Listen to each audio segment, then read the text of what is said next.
de vida de los habitantes de la América Central. Pero nos trajeron también la modernización del trauma. Y ahí comenzamos nosotros viendo si el trauma es un problema de salud, se comporta como una epidemia o una pandemia, es una enfermedad moderna, o siempre la hemos tenido presente, que representa un problema económico. ¿Por qué? Porque se encuentra dentro de las principales causas de mortalidad y de las principales causas de enfermedad de ocupación hospitalaria. ¿Qué pasa? Que nuestro país está en el TLC y pareciera como si la certificación de los hospitales sería para justificar estar al nivel de Canadá, Estados Unidos, y nosotros poder ofrecer infraestructura para atención hospitalaria. ¿Tenemos realmente una capacitación efectiva en relación a lo que es el trauma? ¿Tenemos los recursos hospitalarios? ¿Y la calidad prehospitalaria es la ideal para atender al paciente afecto de trauma? Es parte de las interrogantes que hemos estado teniendo durante este evento. Recordamos que en el encuentro entre españoles y aztecas, a la altura del centro de la Ciudad de México, 8 de junio 1519, después de unas batallas que se sufren a la entrada de la ciudad, Fray Bartolomé de Olmedo recoge cadáveres, recoge heridos, y ahí es donde comienza realmente en nuestro México la selección del paciente traumatizado, el triage, que después lo asume el barón de la Rí, probablemente al conocer los códices que se llevaron a vivir a España.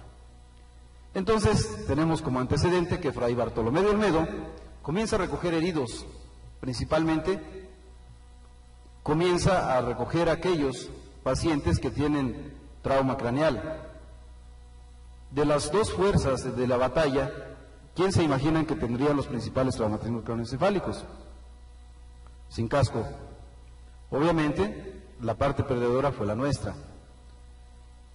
Bartolomé de Olmedo le sugiere a los capitanes de Hernán Cortés, ¿por qué no realizar o por qué no construir un hospital para atender tanto herido que iban dejando durante el camino de llegada a la Gran Tenochtitlán? Y de ahí surge la idea de crear el hospital que después se llamaría de Jesús, al principio de la Purísima Concepción y después de Jesús. Por ahí está en las calles en el centro, en Donceles, está casi en la esquina de 20 de noviembre, y posteriormente se llamó el Hospital de Nuestro Señor Jesús, el Nazareno. Tenemos la alegoría de lo que es la atención del paciente traumatizado en Estados Unidos, en ITAX, que era la fragmentación del hombre perfecto de Leonardo da Vinci, y en nuestro México tenemos la imagen de Coyolxauhqui, con la figura del equilibrio entre la vida y la muerte, y con la posibilidad de la pérdida de la vida por el costado izquierdo, con la simbología de la sangre preciosa, de la sangre divina o del hálito de vida de todos los humanos. En trauma, el abordaje protocolizado y sistemático minimiza los efectos de la emoción sobre el juicio clínico y el manejo de las lesiones craneales.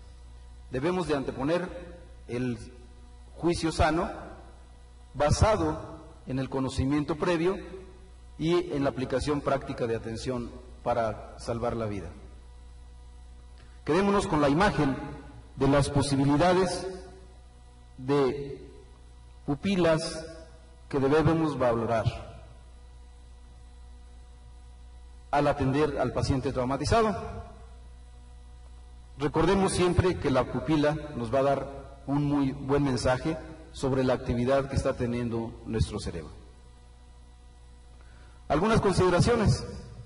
No es una enfermedad moderna.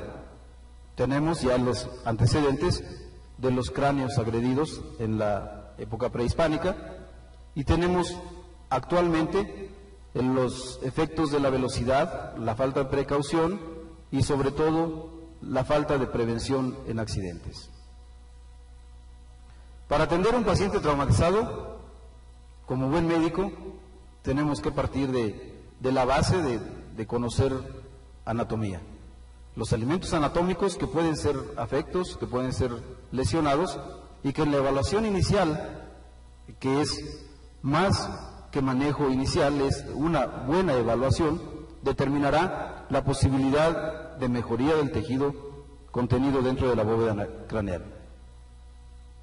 Obviamente hay anatomías que nos bombardean y las podemos recordar. Aquí no alcanzó a salir, pero está en la parte posterior, ahí del lado del arete del lado derecho está Brad Pitt, pero no alcanzó a salir. Pero sí es importante tener en consideración que más que el mensaje de la fresa o de la tentación, vamos a buscar la información en las pupilas. Recordar para atender al paciente con trauma. Algo en relación a lo que es la absorción de gravedad por mecanismo de lesión. Fuerzas de gravedad GY, que es cómo se va a manifestar la lesión dentro de la bóveda craneal, y más o menos un aproximado de las capacidades de absorción de gravedad dentro de las estructuras consideradas en la cara, en el cráneo, y tener en cuenta que, aunque posteriormente se hablará de lo que es lesión primaria y lesión secundaria, estas fuerzas de gravedad son las que realmente van a provocar el daño del tejido intracraneal. Entonces tenemos que, particularmente, ya no nos vamos a quedar con trauma craneal ahorita para hacer la evaluación inicial y el manejo, sino que vamos a ver el complejo de lo que es de clavículas hacia arriba. Anteponemos que todo paciente traumatizado tiene lesión de columna cervical y asumimos que puede tener lesión de cráneoencéfalo hasta no demostrar lo contrario.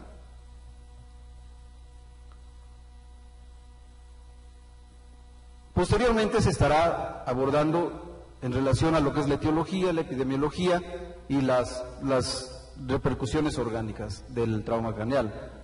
Lo vamos a pasar así breve y rápidamente, como pasó el accidente de la imagen que está ahí, que obviamente no tenemos video, pero esa imagen probablemente nos va a indicar que ante todo paciente traumatizado tenemos que descartar que no solamente se haya lastimado la tibia, que haya tenido contusión o trauma en la columna, en la caja torácica y en los brazos. ¿Por qué? Porque no es raro que en alguno de los hospitales donde nosotros estemos, prácticamente el paciente está considerado pues como una tibia o como un radio y un cúbito o como un húmero, y dejamos de lado desde el inicio, desde la atención prehospitalaria, la posibilidad del trauma craneal.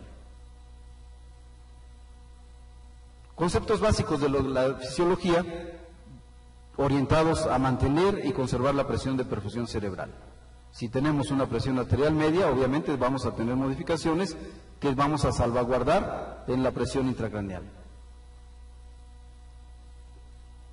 Lesión primaria ocurre en el momento del daño con el efecto biomecánico inicial y que ocasionalmente no requiere tratamiento. Sin embargo, puede manifestar como lesión axonal difusa por los efectos de aceleración-desaceleración y el impacto sobre el efecto de rebote dentro de la bóveda craneal y en la contusión cerebral o por heridas penetrantes. La lesión secundaria se presenta de minutos a horas y particularmente donde vamos a tener mayor énfasis es en la prevención de la hipoxia. La cascada de la vasodilatación nos irá orientando sobre el círculo vicioso que se va a presentar en relación a la presión intracraneal, la presión de perfusión cerebral y el volumen sanguíneo circulante, así como el flujo sanguíneo cerebral. A nosotros nos interesa que el aporte de oxígeno, el transporte del oxígeno, sea acorde a la demanda que está requiriendo nuestro paciente. El traumatismo craneoencefálico transcurre por varias fases que posteriormente serán abordadas, pero tenemos que anteponer que cuando vayamos a rescatar, a atender un paciente en el sitio de la lesión o al llegar a la unidad de urgencias, tendremos que anticipar que vamos a estar en posibilidades de ver al paciente en fase de hipoperfusión. ¿Qué es lo que requiere en la atención inicial? Obviamente, mejorar las condiciones de perfusión. ¿Cuáles son los objetivos de atender un paciente con trauma? Primero, salvar la vida, restablecer, restaurar, favorecer o facilitar el transporte, la entrega, el consumo y el aprovechamiento de oxígeno. Y los esquemas que se manejan en atención prehospitalaria, en atención primaria del paciente politraumatizado, ATLS, nosotros como especialistas en anestesiología y todas las especialidades afines en atención de urgencias y traslado prehospitalario, en el que cuando alguno de ustedes llegue a ser directivo de alguna secretaría, pugne porque el que está adentro de una ambulancia sea un médico preparado y capacitado en todas las instituciones. El urgenciólogo, el especialista de medicina crítica y nuestro máximo colaborador o nuestro máximo apoyo en un quirófano. Nosotros como colaboradores y él como determinador de acciones específicas mediante la toma de decisión rápida, certera, precisa y con conocimiento de fondo. El manejo inicial pareciera como que el día de ayer se nos había olvidado un poquito aquello del ABCDE del primer día, pero hoy lo vamos a retomar. No se van a olvidar del ABCDE y triage. Entonces vamos a ver que el manejo inicial va a incluir una revisión inicial, la valoración primaria, la reanimación, valoración secundaria, el cuidado definitivo o tratamiento final. En la revisión tendremos que ver la evaluación visual global. ¿Qué es lo que puede tener mi paciente? ¿Qué es lo que realmente está manifestando? Establecer las prioridades y partir desde el punto de vista de que no se debe asumir nada hasta que esté demostrado. Podemos inferir, pero tenemos que demostrar que hay una lesión específica. Aplicaremos métodos con neumotecnia, como es el AMPLE, detectar alergias, medicamentos o fármacos que esté tomando el paciente, enfermedades, padecimientos o cirugías previas, la última comida o la más reciente, la última nunca la determina uno, y los eventos previos al evento traumático. El manejo inicial lleva entonces la evaluación primaria, que vamos a considerar siempre la permeabilidad de la vía aérea. Recordar, permeabilidad de vía aérea, la estabilización o estabilidad de la columna cervical, aportar oxigenación, la C de circulación y estado de equilibrio hídrico, la D de la evaluación neurológica y la fase en la que se identifican los problemas y se corrigen simultáneamente. La evaluación secundaria nos hablará de detectar o acumularlos, la posibilidad de que los antecedentes del evento traumático lo integremos al manejo anestésico. Aquí vamos a orientarnos ya directamente al manejo anestésico. La exploración de determinar o explorar el mecanismo de lesión. El mecanismo de lesión nos hablará mucho de cómo vamos a manejar a nuestro paciente en el transoperatorio. La determinación de la escala de coma de Glasgow y todos los métodos auxiliares de diagnóstico y de tratamiento. La revisión debe de ser acuciosa y sistematizada. En el tratamiento definitivo, definitivamente el tratamiento quirúrgico lo determinará el neurocirujano. El traslado a la UCI o a otro hospital, en el que afortunadamente en la mayor parte ya de los hospitales cuentan con neurocirujano presente, no hay posibilidades de que el paciente se deteriore por un abandono hospitalario o por una falta de valoración o de atención especializada.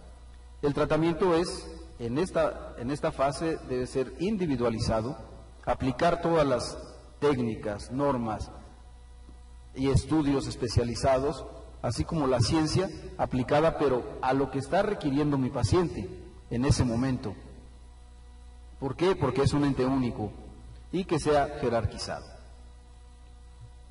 La selección del paciente determinará Si llevo primero al quirófano al paciente que tiene traumatismo craneoencefálico o lesiones asociadas en columna cervical, o al paciente que tiene una fractura expuesta o que tiene una fractura cerrada que está llevando un síndrome compartimental. Ahí tenemos que hacer la toma de decisiones rápida. A lo que les había prometido, la ABCD del politraumatizado. La vía aérea y la estabilización cervical. La mejor evaluación inicial del estado neurológico del paciente. Habla y respira, contesta, abra la boca, avance la mandíbula para facilitar la permeabilidad de la vía aérea, aspire las secreciones, establecer o aplicar una cánula de Guedel y considerar la intubación temprana. En la B, la respiración me va a obligar a liberar la posibilidad de un hemotórax o un neumotórax, determinar en qué momento se tiene que aplicar la liberación, en su momento la respiración asistida, pero siempre considerar la administración de oxígeno. La exploración obviamente lleva todas las fases de lo que es inspección, palpación, auscultación y percusión. Recordar es observar, escuchar y sentir. Nos olvidamos ya del ver y esperar. En la sede de la circulación tendremos que agregarle a AB más estabilización de columna cervical y las condiciones del estado circulatorio. Asimismo, comenzamos el tratamiento de la hemorragia externa e instauramos 2 vías endovenosas de gran calibre. No perdamos tiempo en tratar de establecer un catéter central. Administrar líquidos endovenosos de calidad y, racionalmente, utilizar aquel que me vaya a servir como transportador de oxígeno, porque recordamos que la fase en la que tenemos que prevenir es precisamente la de la hipoxia. En la D, que es la valoración neurológica inicial rápida, podemos utilizar la mnemotecnia sencilla del ABDI. Si el paciente está alerta, está despierto, responde a estímulos verbales, solamente responde a estímulos dolorosos, o bien el paciente está inconsciente. La exposición, tenemos que iniciar medidas para evitar la hipotermia, utilizar sábanas y líquidos tibios, evitar que el ambiente en el que se está manejando al paciente esté frío y, en su posibilidad, los estudios de diagnóstico de apoyo. No debemos de perder tiempo en tomar la decisión de pedir el apoyo al servicio interconsultante. Siempre mantener la columna cervical, en lo posible tener radiografías de tórax, de pelvis y recordar hacer los movimientos de traslado del paciente dentro de la misma cama. Ya se considera ya traslado del paciente de camilla a cama de atención en bloque. ¿Por qué? Porque muchas de las lesiones de todo el complejo del sistema nervioso central generalmente se deterioran por el mal manejo del paciente. La valoración secundaria probablemente me esté pidiendo que el paciente vaya directo a quirófano. Y en ese momento nosotros también tenemos que ser capaces de acatar la decisión quirúrgica. En la reanimación, en el que se corrigen los problemas, se valora si la vía es adecuada, la vía aérea es adecuada, o si el deterioro ventilatorio se sigue manifestando. Las condiciones de la hemorragia y la pérdida de volumen a la que me está sometiendo mi paciente me tiene que orientar a que la pérdida de la presión arterial media me va a llevar a perder la presión de perfusión cerebral. Y ahí es donde yo soy el indicado para evitar ese problema. Si el trauma es penetrante, ya es obvio que tengo que abordar la vía aérea. Habrá condiciones de afectaciones en otros niveles. La evaluación secundaria requiere de una anamnesis completa y una exploración física dirigidas. Evaluación detallada de pies a cabeza.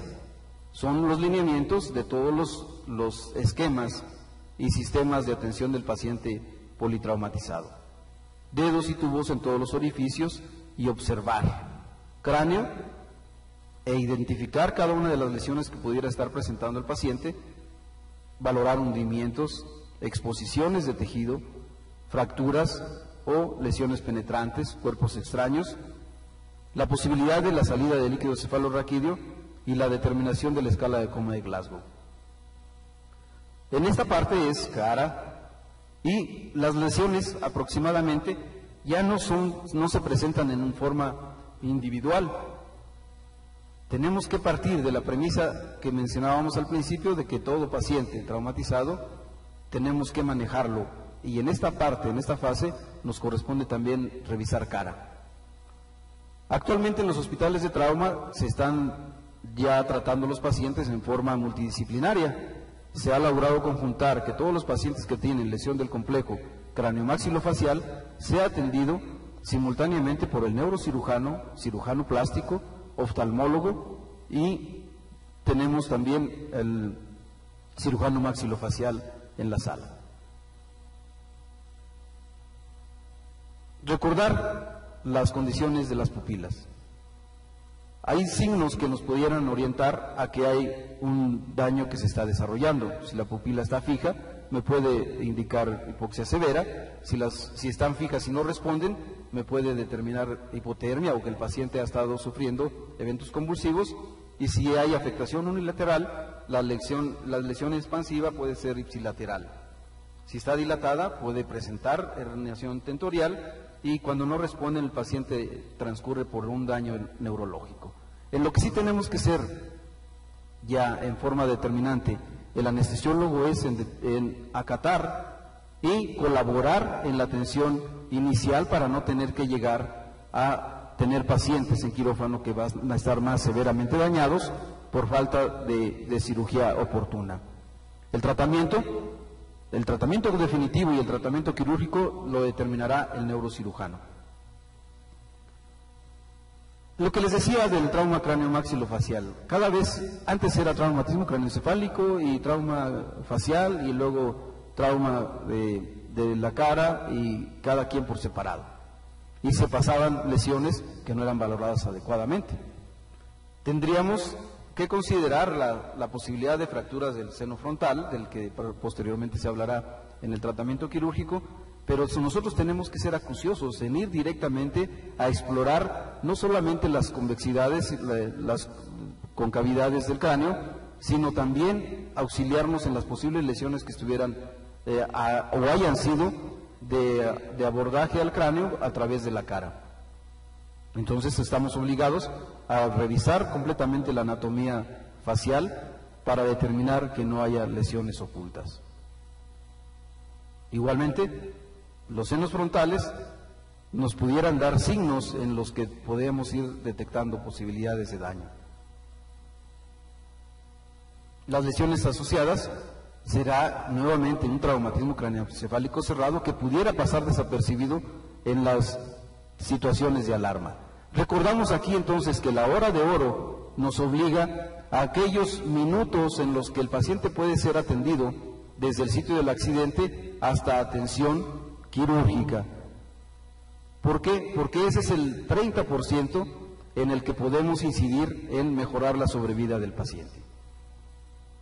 Las lesiones maxilofaciales, en algunos lugares se ha documentado que son lesiones que pasan desapercibidas.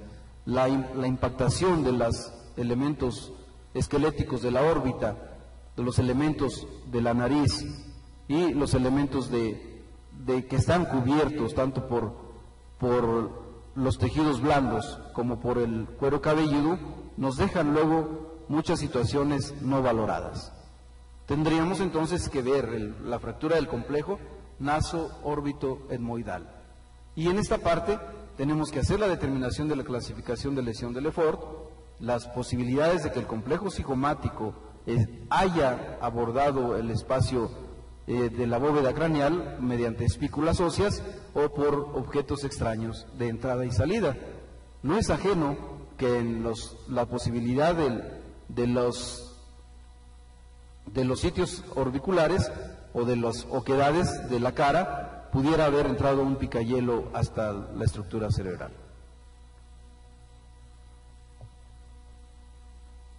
La fractura de Lefort me puede determinar la lesión, la intensidad, la fuerza, la dirección y la resistencia ósea que pudo haber presentado el paciente, pero si recordamos la imagen donde teníamos la posibilidad de absorción de hasta 200 fuerzas de gravedad, 200 GY, tenemos la posibilidad de que mi cerebro esté completamente contundido y aparentemente el paciente no manifiesta lesiones neurológicas. Si hay absorción de energía de hasta 100 GY, que sería de intermedia, o de menor impacto, como de 50 GY, que prácticamente es al nivel de la mandíbula, imagínense, ahora nos están bombardeando tanto en la televisión y en todas las imágenes con las peleas de box. Recuerden la paliza que le pusieron a un compañero por ahí mexicano, que debe haber separado la pelea, no soy quien para determinarlo, pero la lesión es severa. Y esas lesiones nosotros no las vemos cuando llegan al quirófano, llega ya con el daño establecido. Entonces, es obligado que el anestesiólogo en su valoración preanestésica aplique estas valoraciones. Entonces, le agregamos al estado físico de la ASA ya la valoración de Lefort, le agregamos las posibilidades que tenga el daño ya establecido por lesión de las apófisis frontales del maxilar, o bien ya una lesión establecida por falta de respiración, por falta de oxigenación. La disyunción cráneo-facial, y por ahí hay una determinación del tipo 4, que es todas las lesiones de tipo 3 con la fractura del hueso frontal. Debemos establecer un acompañante más a mi valoración de estado físico de la ASA, como es la clasificación de traumatismo craneoencefálico de acuerdo a grados de Becker. Y debemos de documentarlo exactamente ahí en la valoración preanestésica. El grado 1 es una pérdida transitoria de conciencia, y recordar qué es lo que hacemos en el manejo inicial y evaluación del paciente traumatizado. Explorar si está despierto o está inconsciente. El paciente está alerta, orientado, sin déficit, cefalea, náuseas o vómito, y posteriormente los criterios quirúrgicos los veremos en la siguiente charla. Pero sí es conveniente que el anestesiólogo agregue a su valoración este tipo de valoraciones, porque nos van a determinar también la posibilidad de que mi paciente requiera apoyo en la unidad de cuidados intensivos o sea posible trasladarlo a una unidad de cuidados posanestésicos o intermedia. El grado 2, en el que hay alteración de la conciencia con pérdida de está alerta, hay cefalea, está focalizando y hay afectación de tercer par. Recordar que tenemos que ir a ver qué es lo que me está manifestando mi pupila para determinar si tenemos daño interno. Ahí no se vale que el anestesiólogo diga, mejor lo dejamos al siguiente turno. No tengo equipo para trabajar o no tenemos medicamentos. ¿Cómo ves? No, pues no está tan grave, sí nos puede esperar. Ese nos puede esperar puede ser la clave entre la vida y la muerte. Y hacemos la comparación con lo que es la escala de coma de Glasgow. Aquí tenemos determinado ya que en esta fase, desgraciadamente, la brecha es muy amplia, entre 9 y 12 de calificación, para tomar la decisión de abordar la vía aérea y establecer una oxigenación de agresión con oxígeno al 100%. Nuestro hospital también tiene clasificación de 4 para donación de órganos, y es obligado también que quede documentado en la valoración preanestésica. Recordar así brevemente, se estará hablando durante la mañana sobre la posibilidad del recurso que tenemos de la valoración de la escala de coma de Glasgow, que me está valorando la mejor respuesta en apertura ocular, mejor respuesta verbal y mejor respuesta motora. Hay una revisión ahí reciente en el que el uso de esta escala de coma de Glasgow nos sigue sirviendo de mucho apoyo en el quirófano. ¿Por qué? Porque es una determinación clínica en la que la podemos hacer fácil y rápidamente. Le agregamos otro apellido a mi valoración preanestésica, y es el índice de puntuación del traumatismo, o el Trauma Score de Champion. Desde 1980 él estaba determinando cómo poder valorar clínica y rápidamente a un paciente con trauma. Y nosotros lo podemos hacer rápido en el quirófano, nos lleva exactamente como de 10 a 15 segundos, y es tan sencillo como integrar lo que me dijo en la respuesta anterior, la escala coma de Glasgow, con las mejores respuestas, e integrarlo al Trauma Score. Obviamente se va a dar una puntuación en la que la mejor respuesta me va a estar determinando una puntuación más alta. Sencillo como valorar la frecuencia respiratoria, determinar el número de respiraciones y la mejor calificación se le da la respuesta normal y el paciente que no ventila o está intubado al ingreso al quirófano lleva la menor puntuación. Tan sencillo como ver si el paciente está ventilando espontáneamente, si no hay retracción. Recordábamos los videos en los que nos pasaban cómo se hundía el tórax y ese paciente ya tenemos que calificarlo como 0 y esto me va perdiendo puntuación. Si el paciente respira, no está utilizando los músculos accesorios de la ventilación, entonces tiene mejor calificación. Le damos el 1. La tensión arterial sistólica igualmente. Es que no tengo Dinamap automático para tomar la presión arterial. O en este momento yo necesito abordar la tensión arterial directa. No perdamos tiempo. Inclusive hay mnemotecnias o hay facilidades de aplicaciones para tocar pulso. Se habla de que si el paciente tiene pérdida del pulso distal radial, ya su paciente está perdiendo hasta 10 y 15 cifras de milímetros de mercurio en tensión arterial. No perdamos tiempo y nos vayamos directamente. Si solamente su paciente tiene pulso en el cuello, tiene pulso de nivel central, entonces su paciente está completamente cayendo en estado de choque. ¿Por qué? Por hipovolemia o en el caso del paciente que nos tratamos ahora, por choque neurogénico. ¿Será difícil valorar el llenado capilar? Es lo más sencillo y lo más rápido que podemos hacer y es un signo, el principal signo, el más antiguo y el más moderno, que me puede estar dando nociones de la perfusión tisular. Igual, normal, la mejor calificación y ausente el 0. ¿Para qué queremos tantos números? Le preguntaron a Champion en 1980 y él dijo, bueno, es que si yo hago la suma de toda esta numeralia, yo voy a tener una posibilidad de ofrecerle a mi paciente un porcentaje mejor de sobrevida. No debe escaparse en nuestra valoración la posibilidad de una lesión laringotraqueal. Y recordar A, B, C, D, E, triage, selección de paciente ideal para tratamiento y la posibilidad de lesiones no solamente ya de columna cervical, vamos a dejar la columna cervical, sino de todas las estructuras adyacentes. Recordar que el mecanismo de lesión nos va a avisar dónde pudiéramos tener una obstrucción de la vía aérea. Y la lesión de laringotraqueal, nosotros la vamos a tener que tener presente y valorarla, porque muchas de las veces los estridores no son de interferencia en las vías superiores, sino que puede ser un poquito más distal por debajo de los espacios subglóticos.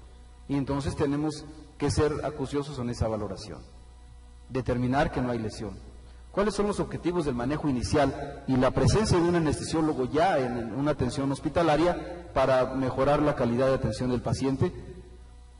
Brindar protección cerebral, evitar la lesión secundaria, restablecer la función neurológica, estabilización de las estructuras esqueléticas y restablecer hasta el último el contorno craneofacial normal. ¿Qué tenemos? Tenemos que evitar modificaciones en la presión intracraneal, modificaciones en el flujo sanguíneo cerebral, facilitar el aporte de acuerdo a la demanda de oxígeno, limitar los radicales libres, prevenir la actividad convulsiva, evitar también la acción simpática, no favorecer estasis intravascular y prevenir la desviación de calcio. Suena algo agradable, que sería lo ideal, como deberíamos de tener a los pacientes intrahospitalarios. Y entonces, al abordar la vía aérea, nos vamos a encontrar con que es el paciente con intubación difícil. No podemos mover ejes, no podemos hacer angulaciones, no podemos poner aditamentos por debajo del cuello para mejorar las condiciones de visualización de la epiglotis. Pero nos encontramos con una situación importante. No puedo ventilar, no puedo intubar, pero no se puede cancelar o diferir el tratamiento quirúrgico. Ya veremos ahorita en la siguiente charla que la diferencia en que me va a hacer un hematoma epidural, de un subdural o una afectación intraparenquimatosa, y ahí es donde yo no puedo dejar de lado. Lo que sí no voy a utilizar es una mascarilla laringia y recordar que la intubación retrógrada, pues como el término lo dice, pues ya quedó ahí en el abandono. Es un paciente con vía aérea difícil, es una urgencia del complejo. Vean cómo ya le vamos metiendo complejo cráneo maxilofacial. Podemos utilizar cualquiera de los aditamentos para abordar la vía aérea, pero el estándar de oro en trauma no digo de los algoritmos en toda la vía aérea normal para un paciente de colecistectomía laparoscópica, los algoritmos en ocasiones nos pueden dejar de lado. El algoritmo para trauma sería que tenemos que considerar una intubación completamente difícil, como una intubación de urgencia, de secuencia rápida, de máxima oxigenación, peri-intubación, que puede tener lesión cervical asociada con una contractura cervical importante, que en ocasiones se habla de que las contracturas cervicales severas pueden mantener alineadas las estructuras, que yo cuando administro un relajante muscular y al hacer la maniobra del cascanueces, ese que le mueve luego la cabeza para hacer la intubación, en ese momento la contractura puede ceder por efecto del relajante y desestabilizar los niveles de lesión cervical. Y entonces la lesión neurológica se puede prolongar. Ahí hay la parte de evaluación inicial, ya lo estuvimos revisando el primer día y hace rato lo mencionamos, tubos y en todos los orificios. Nunca pongan una sonda en la nariz, ni para abordar la tráquea, ni para abordar el estómago. ¿Por qué? Porque nos podemos hacer famosos teniendo una sonda dentro del parénquima cerebral, completamente contraindicada en sospecha de lesión craneal de piso medio. Dicen, pero ¿cómo podemos saber si en el momento que vamos a abordar al paciente si vamos a determinar una lesión de piso medio? Clínicamente lo podemos valorar, nos van a explicar cómo, y con medios de diagnóstico radiológico o de resonancia o tomografía, pero en tanto, pues vamos a hacer prevención, no administremos sondas a través de esa vía. El niño, ¿qué pasa con el trauma craneal y del complejo maxilofacial en pediatría? Pues obviamente todos los pacientes pediátricos son en base, dice, el mecanismo de lesión en el niño es de acuerdo e inherente a sus actividades. ¿Cuáles son sus actividades diarias? Solamente vivir, a consecuencia de los deportes, de la violencia intrafamiliar o la violencia entre compañeros, ahora famosos juegos ¿cómo se llama?, de aprovechamiento. Antes decían en la escuela cuando uno estaba chiquito, tengo un compañerito que es bien aprovechado.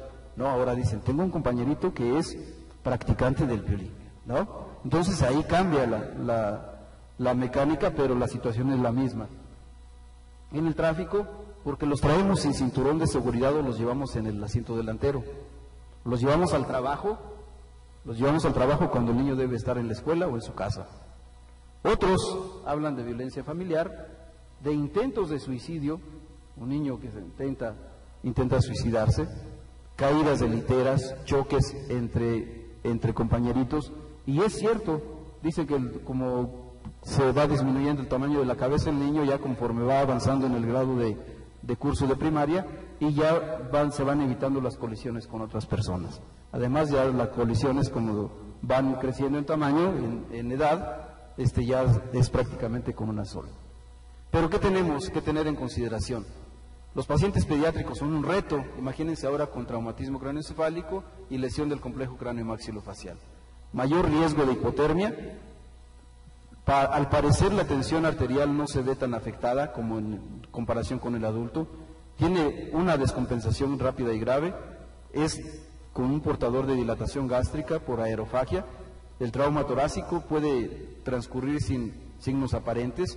Y se habla de la elasticidad de las estructuras craneales que permiten la acumulación de volumen peligroso dentro de la estructura de la bóveda hemorrágica, que le puede llevar inclusive al paro súbito. La obstrucción de las vías aéreas es más severa, la dificultad diagnóstica y de manejo, se neumatizan los senos paranasales y pueden ser de dificultad diagnóstica y provocan mayor inestabilidad por el complejo facial. ¿Y qué requiere el paciente? Cirugía temprana, oportuna. No es válido que haya un hospital en el que se retarda la atención de un niño con trauma craneal. Bueno, para nadie, pues. A manera de resumen, le agregué ahí al título completo: trauma del complejo cráneo maxilofacial y cervical. Tenemos que tener siempre en consideración esa valoración. Podemos prevenirlo, obviamente, con promoción de la salud, Ojalá y que ya cuando terminemos el curso de trauma correspondiente a este año, regulemos los límites de la velocidad, manejemos no bajo los efectos de drogas o influjos de alcohol, utilizar las protecciones deportivas, los cascos de traslado. Ahora cada vez es más frecuente que ustedes vean en las calles de la ciudad mayor número de ocupantes de motocicletas. Hay motocicletas así de esas minis pequeñitas que llevan hasta 4 ocupantes y en medio llevan un niño, uno sin casco o el casco lo llevan en el codo. Todo ese tipo de situaciones que es donde podemos incidir es la parte de la cultura de la prevención. La mejora de las carreteras obviamente pues nos va a tocar cuando lleguemos a algún puesto de toma de decisiones colectivas, mejorar la seguridad pública, pero también garantizar la disposición y la actitud de vivir en armonía. Como conclusión, el traumatismo craneoencefálico se presenta en el 100% de los pacientes con politrauma, que el tiempo de atención, de evaluación y de tratamiento quirúrgico es factor pronóstico, que se tiene que limitar la lesión secundaria o evitar en lo posible. Por eso se habla de la atención inicial rápida del paciente con politrauma de 2 a 3 minutos y tomar decisión rápida de traslado. El manejo tiene que ser individualizado, oportuno, protocolizado y sistemático, con el fin de mejorar la calidad de vida de los pacientes afectados para limitar complicaciones y secuelas y restablecer el estado de salud. ¿Para qué funciona o para qué sirve un anestesiólogo en una entidad hospitalaria dentro de un quirófano? Solamente para garantizar perfusión tisular y oxigenación celular. Nada más, para eso nos pagan. ¿Será que en el paciente politraumatizado, afecto de este tipo de lesiones, tendríamos que basarnos en la medicina basada en la realidad no protocolizada? Depende de la preparación de cada uno de nosotros. Los hombres debieran saber, y las mujeres también, no es exclusión, que del cerebro y de ninguna parte más se tiene la dicha, el deleite, la risa y las bromas, así como las penas. Un escrito hipocrático. Y yo les pregunto y les dejo de tarea. Al principio mencionábamos el trauma como problema de salud. Y después del bicentenario, ¿qué? Gracias.